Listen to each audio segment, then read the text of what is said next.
Of our environment, and all these things are not they are not rocket science. They are achievable, but it can only be achievable when you reach out to people. I give you a scenario. Look at it from the angle that maybe now we have 5 councillors. Let me tell my 5 councillors to give me 10 names of captains of industry in their domain, and we go around. That is about 50. Let me take them through a breakfast session where I showcase the way we are now, and I give them a template of how I want the environment to look like, and I explain all the scenario and areas of challenge to them. You will be shocked after my own presentation, PowerPoint, do presentation. You sit back and let them come back from their breakfast and tell them, now it's your turn to talk and let's change the table. You will be shocked and marveled by what people will say. Look, so I've seen somebody that said to me, organize a security summit. I'm ready to give you a Gov 2 for you to do security monitoring around the environment. We have some of these hoteliers are around. How often do we engage them? We have some of these school proprietors around. How often do we engage them? Security is not in the hands of government. Like I always tell people, the governance that we are running, we are representative. That's why we are sitting on this chair. But the people that you are governing over, that is the government itself. Because they are the ones to champion whatever cause. They are the ones to protect whatever you do as infrastructure. They are the ones to tell you, oh, this is where we think we need to partner together. But you know, the way we are, if you don't go and meet anybody that you need, Yoruba will say, Omo to ba shipa niya egbe. So why you don't tell people the areas that you feel you can partner together, they will sit down and be looking at you. So that's just it. So now with these beautiful ideas that you are, talking about, so how far have you, gone in or moved, in selling all of these ideas, to the people, even to the party and people that matters in? Yeah, various times I've had to sit down. I always share my idea just like I'm sharing it with you.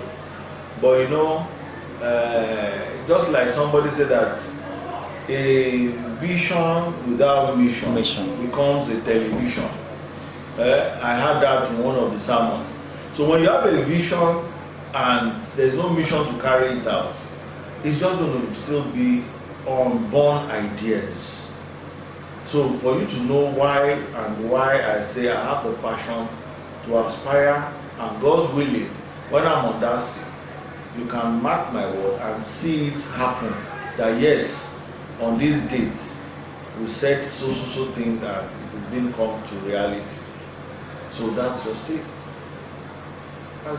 So now, you've talked about mini economy now, for Mosan'okunola. Yeah. So now, good.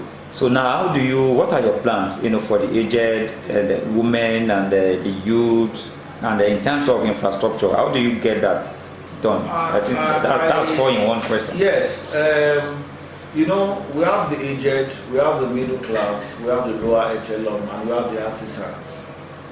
Part of the manifesto I have is to look at it that every quarter we have what we call like an outreach program for the aged, where they will test their sugar level, they test their BP, they test their level of maybe let me say vitals generally. Yeah. Once they get that vitals, we get it registered down. We have a card for them. That is just the primary aspect of check. Then we ask them, who are your, like their children. We can lay hands on the phone number. We'll let them know where we discover anything that, look, this needs a secondary look. We'll put a call across and let them know we have checked A or B and they need to be checked at their secondary level.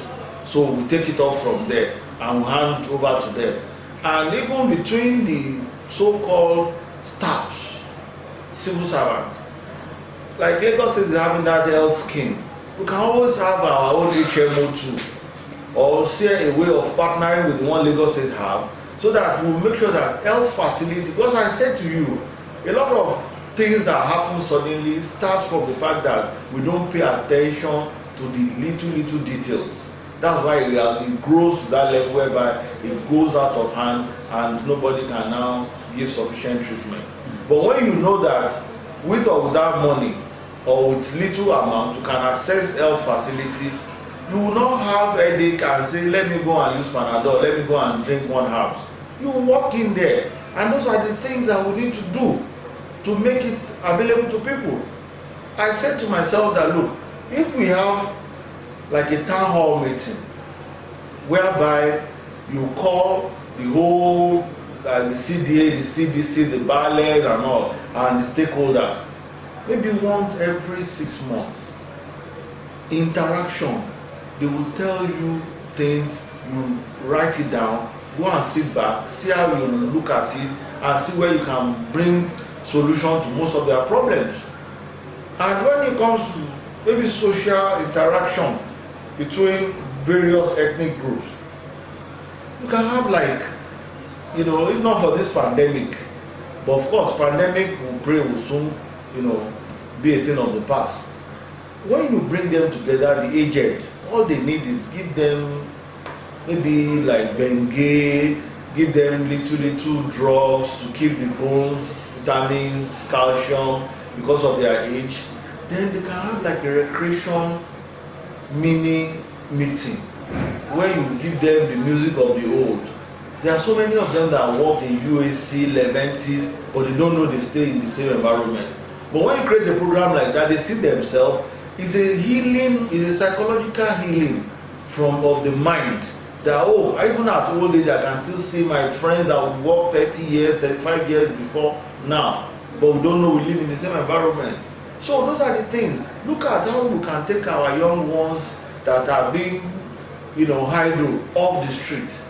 Organization of maybe football tournaments, looking at agricultural development areas. It might not even be within this domain. There are lands in Yayetoro, in Itele, that you can acquire. Do a farming structure program for them, for anybody that is interested. And you'll be monitored. That's why you have the supervisor for agri. Engage them. Go to fishery. Let them, you know, there are so many things. It's only when you don't want to look at giving something a trial, you think it's not possible. But anytime you give it a trial, it's workable. And be subject yourself to objective criticism, because you might try some, you might fail. It doesn't mean you run away from it. So that's it. So, sir, we want you to talk about your background and how it started, your educational background, your marriage, and how you got into politics. I would say I'm a socialite from onset. And like I said, I worked in the insurance industry for like 2 decades. When I was little, I was in the Boys Brigade, I was in the Red Cross. When I was in the University of Ilorin, I was in ISEC, just like JC. How do you spell it? ISEC is AIESE, okay. yeah, Okay. ISEC. So then it's an interactive club, okay, where you do exchange program, you know, with schools, even outside Nigeria. Then it gives you opportunity to be able to acquire skills. Then I started my working career with mutual benefit, from mutual benefit to Hallmark Insurance, Oceanic Insurance, and PHB Insurance, PHB and all. And you know, at some point, like I said, I'm a socialite. I love being around people. I like impacting in people. Even when I was not in politics, I love to